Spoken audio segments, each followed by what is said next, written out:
আমার নবীরে যারা গালি দিয়েছে, আমার নবীর বিরোধিতা যারা করেছে, তার প্রত্যেকটা গালির জবাব দিয়েছে কোরআনে স্বয়ং আল্লাহ। চিল্লায় বলো ঠিক কিনা? ইংল্যান্ডে বর্তমানে সবচাইতে জনপ্রিয় যে নামটা গোটা ইংল্যান্ড কাঁপিয়েছে, ওই নামটা হচ্ছে MUHAMMAD। চিল্লা এখন সুবহানাল্লাহ। মুহাম্মদ সবচেয়ে চয়েসফুল নাম তাদের কাছে।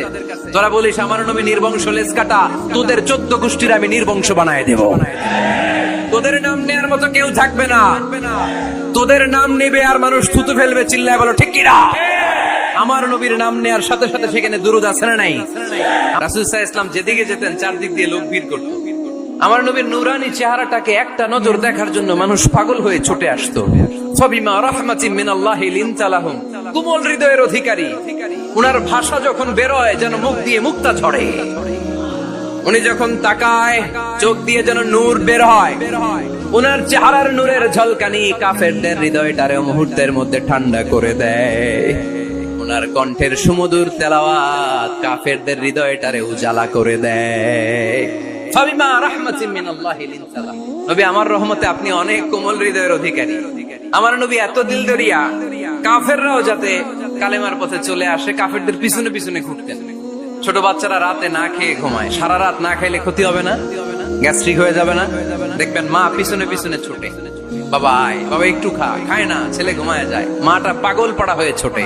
আমার নবীও মক্কায় একটা কাফেরের জন্য জাহান্নামের আগুনে না পড়ে ওদের জন্য পাগল হয়ে পিছনে পিছনে ছুটতেন, পিছনে পিছনে যেতেন। আল্লাহ বললেন নবী ফালাআল্লাকা বাখিউন নাফসাকা আলা আসারিহিম ইল্লাম ইউমিনু বিহাযাল হাদিসি আসাফা। নবী হে, আপনি ওদের ভালোর জন্য ওদের পিছনে ছুটতে ছুটতে আপনি তো আপনার জানটারে শেষ করে দিবেন। আপনি তো নিজেরে শেষ করে দিচ্ছেন ওদের পিছনে ছুটতে ছুটতে। নবী গো, আপনি ওদের পিছনে ছুটতে ছুটতে নিজের জানটারে শেষ করে দিয়েন না। রহমতের নবী, সবার জন্য হৃদয়ে ভালোবাসা আছে না নাই? আমার নবীরে যারা গালি দিয়েছে, আমার নবীর বিরোধিতা যারা করেছে, তার প্রত্যেকটা গালির জবাব দিয়েছে কোরআনে স্বয়ং আল্লাহ। চিল্লায় বলো ঠিক কিনা? নবী যখন দাওয়াত দিতে শুরু করলেন, কোরআনের বাণীগুলো এত মধুর, এত মজার। এই সুন্দর মিলানো মিলানো বাণীগুলো শুনে কাফেররা বলতে আরম্ভ করলো, মোহাম্মদ কারো কাছ থেকে শিখে এসে আমাদেরকে এগুলো শোনাচ্ছে, এগুলো শুনতে কেমন যেন কবিতার মতো লাগে। নাউজুবিল্লাহ পড়বো না? কাফেররা আপত্তি তুললো, মুহাম্মদ তুমি যেটা শোনাও আমাদের তো মনে হয় এটা কবিতা।